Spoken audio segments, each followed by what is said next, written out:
CBC radio morning show did a prom-related theme on their show last Friday. As you know, grads here in Newfoundland and across Canada and indeed the entire world haven't been able to celebrate like they normally would. And by the way, congratulations to all the grads out there and to their families. But because they haven't been able to celebrate like they would, CBC brought them online and with them to interview them and to listen to them share some of the fantastic things they've been doing to make the best of things now that they're not able to get together. As part of the show as well, they brought on some celebrities to offer their congratulations and to offer their stories as well as grad and prom, which got me to thinking, I got a grad story too. It's not a prom story, but it's a graduation story. I was part of the graduation class of 1981 at Memorial University, spring convocation. As is custom, we gathered at the Arts and Culture Centre in St. John's, and there many degrees, honorary degrees, were conferred. As part of that event as well, at that time, there was a special guest. She wasn't there to receive an honorary degree. She received hers in 1976.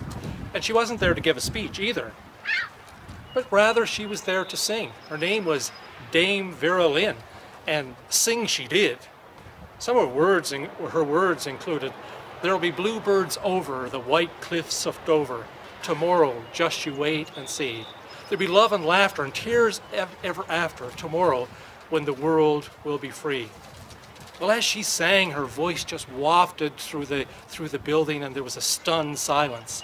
And it wasn't long before I realized that I had a lump in my throat and a tear in my eye and an experience that I'll never forget. Vera Lynn, and along with others like her, they sang during the Second World War to the Allies, to England, and through the horrors of the war, they brought a message of comfort and hope. And you know, during difficult times, boy, do we need the artists. Do we need the songwriters? Do we need the musicians? Do we need the poets and all of those folks? They just stir us on to nobler thoughts and higher deeds, and they just press us on. But also, too, we need prophetic voices as well that speak truth to us when times are difficult. At a time in Israel when the Israelites were taken captive and they were carried off to Babylon, some 4 to 5 months journey, they were in a foreign land in exile, and they cried out, "How can we sing the Lord's song in a strange land? How can we know God here?" Some of the prophets, they said, "Oh, it's okay, we'll soon be out of this." But not Jeremiah. Jeremiah said, "No, false dreams just take us away from honest living. We can't do that." And Jeremiah said, "Let's build houses and let's cultivate gardens." In other words, God is not limited to a certain place. And now that we're in this place, let's see if we can find God here. In effect, Jeremiah was saying that sometimes we have to lose things in order that we're able to be freed up to pursue the things that are most important, like seeking the Lord with all of our hearts. Many times we are in exile.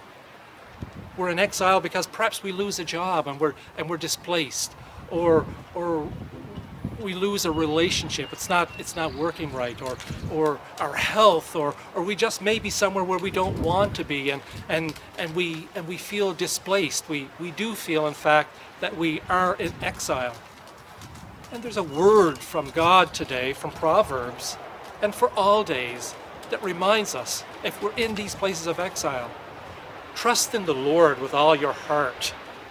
Lean not on your own understanding, but in all your ways acknowledge God, and God will direct your paths. Seek God with all your heart, and God will be found. By the way, Vera Lynn today is 103 years old, and she was asked a little while ago, what would her word be today to England and to the world in the crisis that we're facing with this pandemic? And she said, probably the word might be hope. And then she drew on some words from one of her most famous songs. We'll meet again. Don't know where, don't know when. But I'll know we'll meet again some sunny day. Keep smiling through, as I know you always do, till the blue skies drive the dark clouds away. Hey, those are good words for this time. And I think probably that even Jeremiah might like them. Anyway, have a blessed week.